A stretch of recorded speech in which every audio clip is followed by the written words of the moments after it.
In the late 1690s, France's King Louis XIV locked up a mysterious prisoner in his favorite new prison, the Bastille. Famous stories by Voltaire and Alexandre Dumas, based on the man's identity, are popular to this day. The story captured the public imagination, spawning countless stories, animations, parodies, films, and other art for centuries, following the real-life events. But the real story historians recently uncovered is a strange story all on its own. Today, we're exploring the real identity of the man in the Iron Mask. But before we get started, be sure to subscribe to the Weird History channel and let us know in the comments below what other historical mysteries you would like to hear about. Okay, let's see who was behind the pain, anguish, and suffering in human life that are always in proportion to the strength with which a man is endowed. We didn't write that. Dumas did. Speculation regarding the prisoner's identity was always a hot topic among historians. In 2016, however, historians made a breakthrough in the nearly 400-year-old mystery. Drumroll, please. According to history professor Paul Sonino, not the actor who played Paulie in Goodfellas, the mysterious man was probably a valet named Eustache Dauger. After that, the story gets a little tricky. Historians tend to agree that while Dauger was most likely a valet, it's unclear who he worked for and why the authorities guarded him so closely for the better part of 3 decades. His arrest warrant from 1669 included specific instructions to limit his contact with other prisoners. It also threatened him with death if he spoke one word except about his actual needs. Clearly, someone, Mazarin, had something to hide. Sonino concluded Dauger was probably a valet for Cardinal Mazarin's treasurer.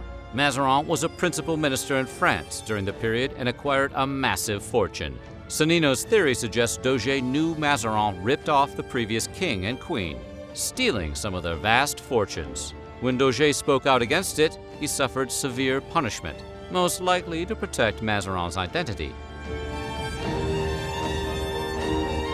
The story of the man in the Iron Mask began as a rumor.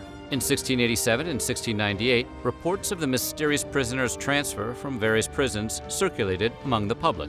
The reports were consistent in mentioning the prisoner wore an iron mask each time spectators saw him. These accounts fit with first-hand descriptions of the man from prison officials and guards from the period. In his memoir, one Bastille guard wrote the tale of a man who is always masked and whose name is never pronounced. Because the mask obscured the prisoner's identity, it ultimately led to persistent rumors and wild speculation on who he was and why Louis XIV imprisoned him in the first place. Further deepening the mystery, the prison supposedly incinerated everything he owned after his death in 1703. Other reports and rumors say authorities also scrubbed the walls of his prison cell clean following his death. Whether or not this is true, it still captured public attention, and the myth of the man in the Iron Mask was born. In his book, The Search for the Man in the Iron Mask, a historical detective story, historian Paul Sonino makes a compelling point. The mask probably wasn't made of iron. Over the years, many historians believe the mask was velvet, not iron. It's also just as likely the prisoner didn't wear the mask all the time. It was probably only worn to obscure his identity as authorities transferred him from prison to prison. While the man in the velvet mask doesn't have quite the same ring to it, the material does make more historical sense. Velvet masks were popular at the time as accessories or to protect their skin from the sun.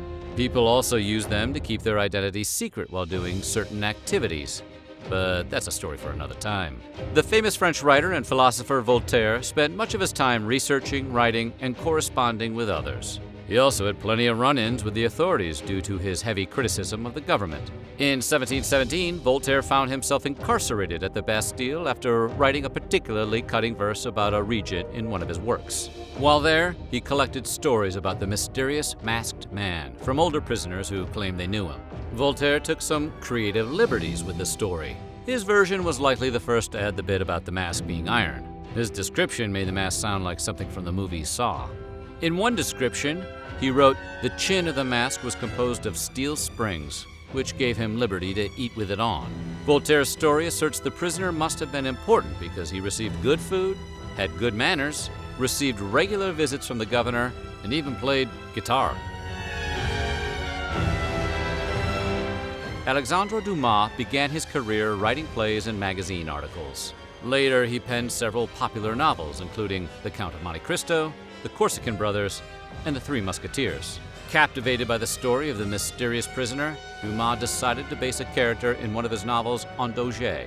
Dumas wrote about the Man in the Iron Mask in the third volume of the D'Artagnan Romances. In The Vicomte de Bragelonne, Dumas' take on the mysterious prisoner eventually became one of the most popular.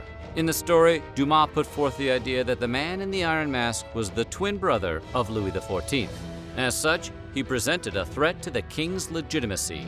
The idea persisted and became the basis of the 1998 film adaptation of the tale, starring Leonardo DiCaprio, although it departed quite a bit from the source material. Before Sonnino came along, there was no shortage of theories about the prisoner's identity. Many of these theories pointed to members of the royal family. Some thought the man might have been Louis de Bourbon, the banished son of Louis XIV. Others surmised the prisoner to be the king's cousin, François de Bourbon. Maybe the masked man was an Italian count named Ercole Mattioli, imprisoned for double-crossing the king. However, these were unlikely as Mattioli died in 1694, and François de Bourbon fell in battle while the prisoner served his time. From there, things get weirder. Theories claiming Louis XIV used the mask on multiple men as a means to punish his wife's lovers were popular, but there was another theory that trumped them all. For a long time, everyone thought the identity behind the mask was probably Louis XIV's disgraced financier, Nicolas Fouquet. Following Cardinal Mazarin's death, Fouquet eagerly stepped into his role. Eventually, Fouquet gained power and status by handling funds for both the state and various nobility. But he was probably a bit too good at the job. His enormous fortune ignited suspicion from others, and it wasn't long before his rivals began to keep a close eye on his activities. They had a good reason, as Fouquet made no effort to hide his ambition from others. What else would you expect from a guy whose family motto in Latin was Quo non ascendet, which translates to, what heights will he not scale? His family emblem depicting a squirrel collecting acorns at the foot of a tree probably didn't help matters much either. Fouquet had no idea he was under a secret investigation by Louis XIV's advisor, Colbert. With ambitions to become finance minister himself, Colbert suggested to Louis XIV that Fouquet built his wealth by skimming funds from the state's coffers. By the time Fouquet threw an honorary celebration for the king at his opulent Château Vaux-le-Vicomte, his days as finance minister were numbered. Intending to impress the king with his fabulous chateau, the party had the opposite effect. As Louis XIV looked around at the grand architecture, glorious gardens, and a brand new play from Molière, he seethed on the inside.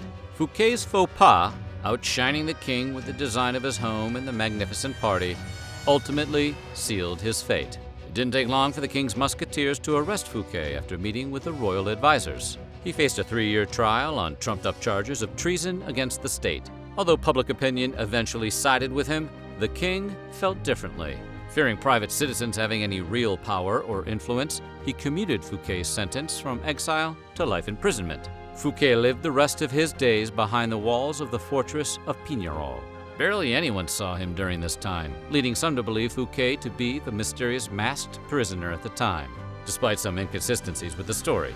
Though Dauger is still the most likely identity of the prisoner, these stories served a larger purpose than being a mere legend. The reports fueled people who saw Louis XIV as a tyrant and wanted to take him down.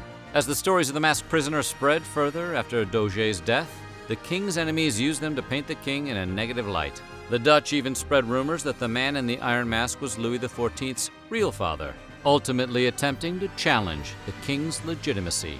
Though the tale of the man in the Iron Mask isn't much of a mystery anymore, it continues to capture the public imagination and remains an essential part of French history. So what do you think? Who was really the man in the Iron Mask? Let us know in the comments below, and while you're at it, check out some of these other videos from our weird history.